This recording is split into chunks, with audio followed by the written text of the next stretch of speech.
샬롬. 오늘은 창세기 41장 45절부터 보겠습니다. 요셉이 이제 총리가 됐죠. 그래서 그가 요셉의 이름을 사브낫 바네아라고 하고 저 바로왕께서 요셉의 이름을 바꿔주네요. 비밀을 아는 자, 비밀에 속한 자, 비밀을 여는 자, 이런 뜻이라고 하네요. 이것이. 자, 그래서 요셉에게는 적절한 이름이죠. 지금 7년 기간을 어떻게 해결할 거냐. 7년 풍년은 뭐 그렇다 치고 7년 기간, 이거는 이제 보통 기간이 아니라는 것을 바로가 눈치를 챈 거죠. 그리고 온의 제사장 보디베라의 딸, 이방신을 섬기는 제사장의 딸을 주어서 이제 아내를 삼게 하는 거죠. 자, 이것도 그림이죠. 사실은 요셉이 우리 예수님의 그림자면 우리 성도들은 이방 제사장의 딸들이에요. 우리가 다 우상 섬기던 사람들이잖아요. 하나님 한자도 모르는 그런 종족들이었는데 주님의 자녀 삼아 주신 거죠. 그리고 또 신부는 자녀지만 사랑받는 상태는 정말 아내로서 사랑받고 있죠. 그러니까 이제 이렇게 이제 결혼이라는 이름으로 더욱더 정치적 위치를 견고하게 해서 일을 하는 우리 요셉을 볼 수가 있죠. 자, 그래서 온 땅을 이제 순찰합니다. 그렇죠. 우리 주님도 온 땅을 순찰하죠. 그래서 이런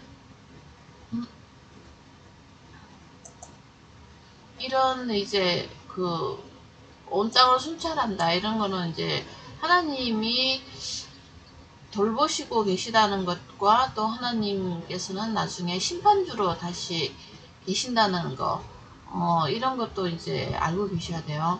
계시록에서 이거 다 보여주시잖아요. 이 계시록에서는 어떻게 나오죠? 예, 7 눈을 가진 청년, 그래서 눈을 7개나 가지고 있고, 그 다음에 만국을 다스릴 철창을 갖고 있는 금이죠. 금, 말씀의 금이죠. 그러니까 우리 하나님 아버지께서는 성경 말씀으로 세상을 다스린다는 것을 보여줄 수 있어요. 그 다음에 그래서 7배 풍년에 토지수초에 힘이 많은지라, 네, 꿈대로 됐죠. 그래서 요셉이 애굽 땅에 있는 그 7년 곡물을 가두어 각각 성에 저장합니다. 그래서 바로의 성으로 갖고 오지 않습니다. 밭의 곡물을 그 성 중에 쌓아두매 바다 모래같이 많다. 이제 세기를 거쳤으니 그 수가 한이 없다. 이런 이제 하나님의 풍요를 줬는데 이제 이 양식으로 사람 살리게 하는 거죠. 그래서 이제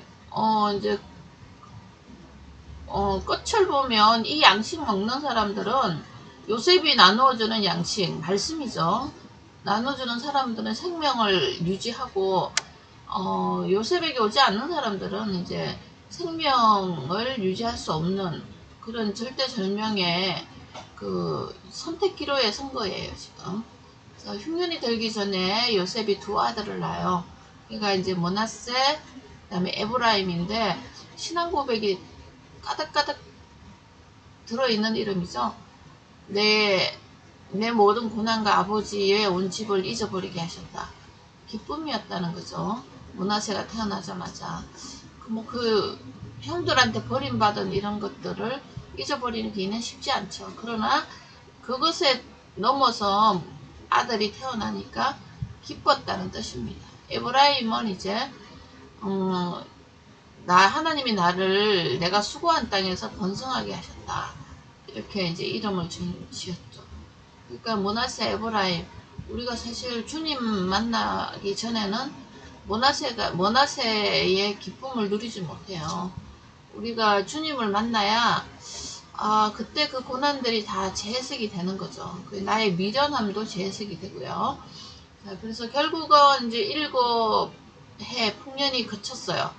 그 다음부터는 이제 흉년이 들기 시작했는데 각국의 기근이 있으나 애굽 온 땅에는 먹을 것이 여전히 있죠. 자, 그래서 온 땅이 굶주림에 백성이 바로에게 부르짖어 양식을 구했어요. 자, 그래서 이제 요셉에게 가서 그가 너희에게 이르는 대로 하라. 이거 예수님이 우리에게 이러는 대로 하라 이런 거예요. 그래서 요셉이 모든 창고를 열고 애국 백성에게 이제 곡물을 파는 거죠. 그래서 애국 땅에 기근이 심하여 다 먹고 이제 이렇게 살고 있는데 이 기근은 애굽에만 오는 게 아니에요. 무차별적으로 오죠.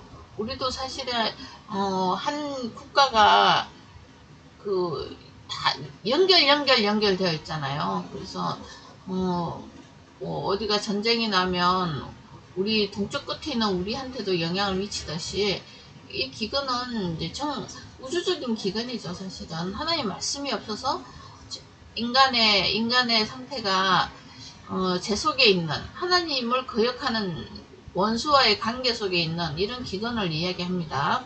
그래서 각국 백성도 양식을 사려고 애굽으로 들어와 요셉에게 이르렀으니 세상에 기근이 심했다. 이런 거죠.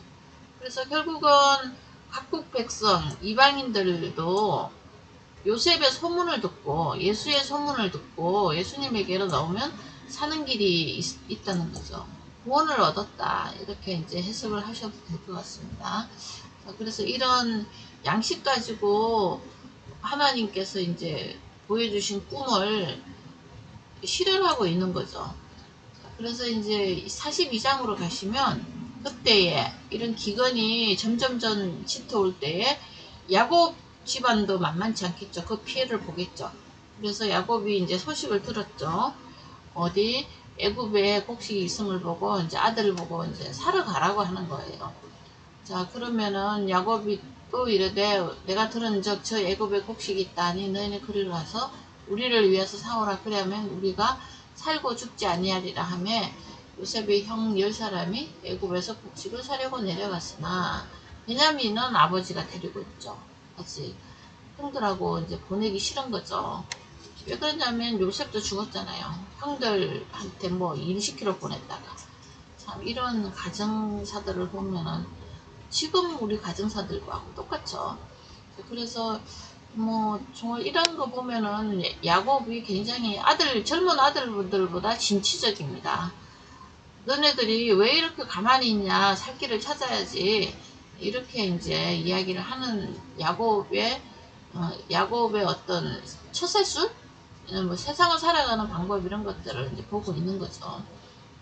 자, 그래서 6절에 보시면 때에 요셉이 나라의 총리로서 그 땅 모든 백성의 곡식을 팔고 있는데 갑자기 이상한 일이 생겼어. 요셉의 형들이 와서 그 앞에 엎드려 절하는 걸 봤어요. 모르는 척하고 갑자기 이제 이 어떤 퍼포먼스를 해요. 왜 그럴까요? 이런 쇼들은 무엇을 의미하는 거죠? 네, 진심을 알기 위한 어떤 연극 같은 거죠. 그래서 모르는 척하고 엄한 소리로 그들에게 말하여 이르되 너희가 어디서 왔느냐? 그들이 곡물을 사려고 가난해서 왔나이다. 요셉은 그의 형들을 알아보았으나 그들은 요셉을 알아보지 못하더라. 당연하죠. 근데 이제 요셉이 그들에 대하여 꿈을 생각하고 드디어 이제 이거 절하는 거 이거 곡식단 꿈이잖아요. 이걸 잊지 않고 사는 사람이에요. 하나님이 주신 꿈을 그게 무엇일까? 그래서 이제 이 꿈을 생각하고 이거 꿈을 생각하는 사람은 이 세상에 하나밖에 없어요. 이 요셉. 아버지도 잊었고 형들은 웃었고 근데 하나님의 말씀이죠. 꿈이. 그 말씀을 간직하고 사는 사람이 요셉이라는 것을 볼 수 있죠. 그래서 정탐꾼 프로그램으로 이제 돌아갑니다. 그랬더니 이제 이 사람들이 그래요. 우리는 아니다. 독실한 사람들이다. 12형제였는데 막내 아들은 오늘 아버지와 하니까 하나는 없어졌나이다. 없어졌기는 자기들이 팔아먹었지. 없어진 건 맞지. 우리가 팔아먹었습니다. 뭐 이렇게 이야기해야 되는데 거짓말을 하는 거죠. 그래서 이제 독실한 자도 확실한 자도 아니에요. 그래서 세상은 이런 하나 팔아먹는 거 이게 요셉하고 무슨 상관이 있겠어요. 그러니까 이제 스스로 자신들을 속이고 이야기를 하는 거죠. 자, 그래서 너희는 내가 보니까 정탐꾼들이라 그래서 증명할 것 같으면 네 아우를 데려와야 돼. 근데 그 대신에 누가 잡혀 있어야 된다. 이제 이렇게 이야기하면서 이야기가 풀려나가는 거죠. 그래서 그들을 다 3일 동안 가두어 두었어요. 아유, 지금 뭐, 곡식을 사러 갔다가 죽게 생겼죠. 자, 사흘 만에 요셉이 그들에게 이르되 나는 하나님을 경외하노니 너희는 이같이 하여 생명을 보존하라. 니네들이 확실한 자라고 했지? 그러면 너희 중 한 사람만 옥에 갇혀 있고 너희 곡식을 가지고 너희 집안에 굶주림을 구하고 그 대신에 막내 데리고 와야 돼. 그러면은 너희 말이 확실하고 진실된 것을 내가 알고 너희들 죽지 않을 것이다. 이렇게 이제 말을 한 거죠. 근데 그들이 서로 말해도 우리가 아우의 일로 범죄하였다. 이거 굉장한 성찰이죠. 이런 고난을 통해서 자신들의 옛날에 했던 그런 일들을 돌아보는 사람들이 된 거죠. 그때 액을 할 때 우리가 그의 마음의 괴로움을 돌아보지 아니하였고 이 괴로움이 우리에게 임하였도다. 이렇게 르우벤은 이제 빠져나갑니다. 내가 그때 그 아이에게 죄를 짓지 말라고 하지 않았냐. 나는 죄 없다. 그의 핏값을 치르게 됐는데 니네들이 알아서 져. 이렇게 된 거죠. 그래서 그 사이에 통역을 세웠는데 이제 요셉이 염탐을 하는 거죠. 근데 이 이야기를 듣고 요셉이 그들을 떠나와서 울고 그들과 말하다가 그들 중에 시몬을 끌어내어 그들의 눈앞에 결박했어. 그 다음에 곡물을 채워서 올려 보내줬어요. 나귀에 싣고. 우리 요셉은 또 왜 울었을까요? 이제 사실은 또 이런 것도 있겠죠. 형들이 그때 나를 팔고 편안한 인생을 살지 못하였구나. 그걸 이제 이 사건을 통해서 마음속에 해결을 하고 있구나. 이런 이제 형제 같은 것을 느꼈겠죠. 그래서 이제 결국 먹을 걸 주고 그 대신에 시몬을 남겨놓고 이제 아버지한테 올려보내는 거죠. 결국은 이제 베냐민도 데려오고 아버지도 데려오려고 이제 그렇게 이제 작전을 짜는 거죠. 자, 그 다음에 이제 한 사람이 여관에서 나귀의 먹이를 주려고 자루를 풀고 본적 그 돈이 그 자루 아기에 있는 것을 발견했어. 뭐 이런 거 보면 요셉의 치밀함이 보이죠. 이 돈 있어야 다시 오죠. 그래서 이제 그 베냐민 데리고 오죠. 이게 이제 큰일 난 거죠. 그래서 가나안에 돌아와 그 아버지한테 이제 자세히 알려 말했더니 그 땅이 주인이 돼 버렸어요. 벌써 이 사람들 눈에 온 땅의 주인이죠. 그래서 정탐꾼으로 여기기로 우리가 확실한 자라고 그러고 했는데 결국은 이 막내 아우를 데려오면 이 시몬을 내보내겠다 이렇게 된 거죠. 그리고 이제 여관에서 보니까 돈뭉치가 그대로 있더라. 자, 그랬더니 아버지 야곱이 이제 너희가 나에게 내 자식을 잃게 하는도다. 요셉도 없어지고 시몬도 없어지고 베냐민을 또 뺏어고자 하느냐 하니 이는 다 나를 해롭게 합니다. 아버지가 돼가지고 또 상황이 이래요. 근데 야곱 입장에서는 충분히 이게 맞아요. 왜 그러냐면 저번에 이제 요셉도 얘들 때문에 그냥 죽은 거잖아요.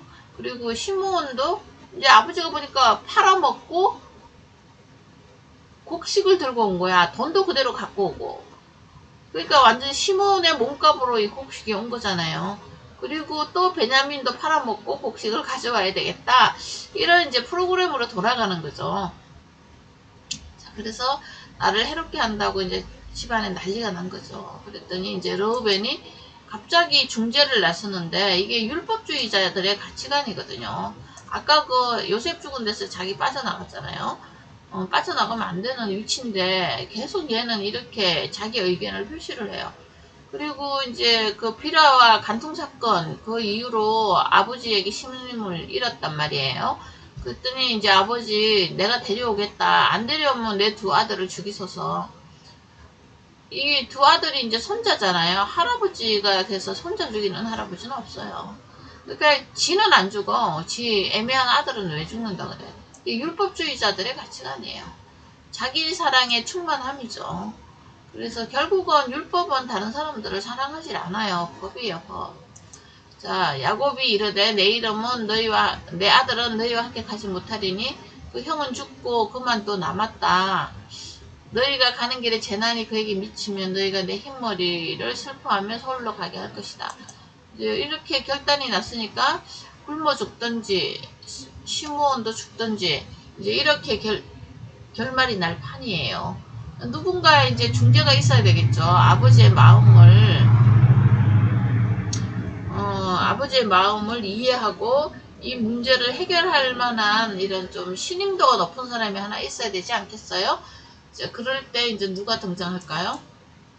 네, 결국은 누구냐면 유다가 등장해요. 유다가 아버지에게 이르대요. 자, 그래서 유다의 중재로 인해서 양식을 사갖고 오는 것을 보게 됩니다. 자, 내일은 43장의 유다의 중재를 보겠습니다. 감사합니다.